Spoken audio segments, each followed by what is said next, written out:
Okay folks, hang-em-hification back here again. I've got an answer on this 1911 thing. Rock Island, I was able to pull magazines right out of the gun even after they were seated.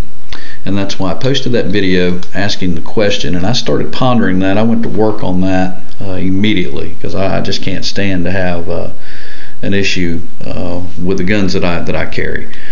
The history on it is I purchased, I was able to pull it past the original part. 2 magazines out of the 4 were able to, I was doing a routine inspection, pulled them right out of the gun.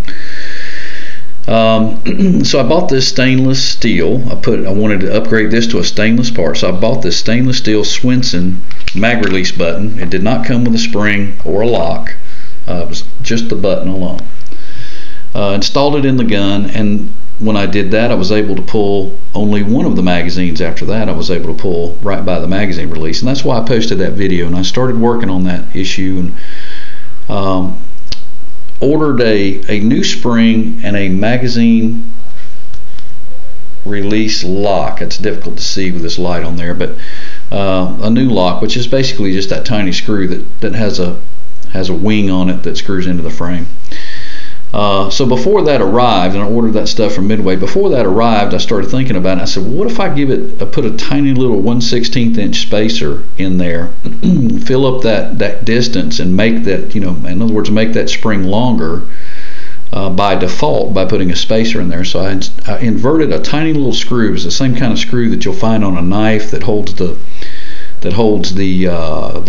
pocket clip on. Take one of those tiny little screws, trim the end of it off, inverted it, and put it head forward into that hole, and then put the spring over that, and then put the magazine release lock in that spring, and put all that together and put it back in the gun, and voila, couldn't pull any mags out. So just that tiny little bit of additional length put enough pressure outwardly on that frame to hold those magazines in there.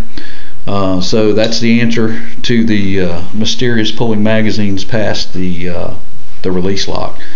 I thought it was an interesting phenomenon. I was talking with my brother about this. He saw the video and we were discussing it, and he says, yeah man, I do those inspections on my Glock too, because occasionally one of the reasons I don't like extended thumb safeties is because a gun, you shouldn't be able to inadvertently release your mags. It should take an effort, a deliberate effort, to push this button on any gun to release the magazine. And one of the reasons is because sometimes we sleep with these guns on us.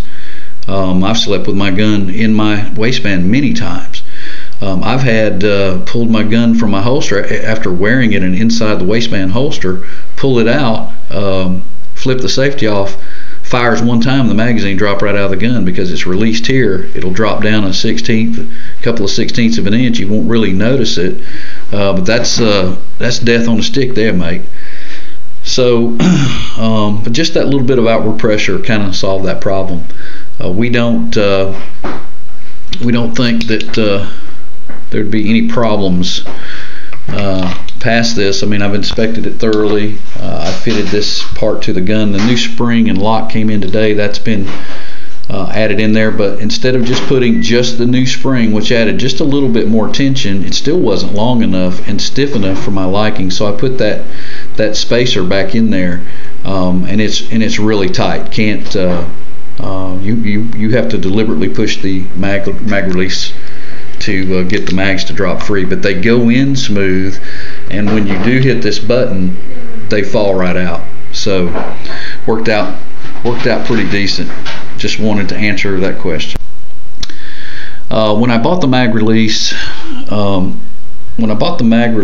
lock and spring, I ran across this, popped up. It was just a sale item on Midway USA. This is a Colt marked magazine. It's Colt marked, got a Colt logo. This is a very high quality magazine. I'm very impressed with this. This is an 8-round mag. It's all stainless, and it has an anti-tilt follower in it. It's got the old type square follower, flat follower, but it's an anti-tilt. You can push down on the nose of the follower, and the whole thing goes down as one piece. I'm very impressed with the quality of these mags. I think it was $19 at Midway USA. It's unbelievable value for an 8-round stainless Colt magazine. It's just, look at there's not even a weld seam in the back of this. Now this is a non-removable base pad that's on this magazine, but there's not even a weld seam on the back of this. This is an outstanding magazine. I'm very impressed with this, more so than the McCormick's, or even I would say this mag rates up with Wilson easily. So you might want to go check it out. Get one of them if you like it. Just a little heads up, it's $19 at Midway USA. So that's the 1911 Mystery with the mag lock. Of course, the Safariland 560. You can see it's kind of a wide holster, but the gun rides well in it. It's very fast. It's suede lined so that it doesn't mar the finish on your gun.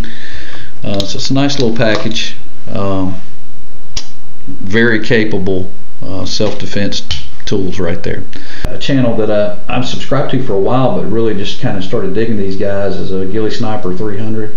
It's got a cool gang of guys, and they kind of kick things around. It's really an interesting site. Check them out if you got time.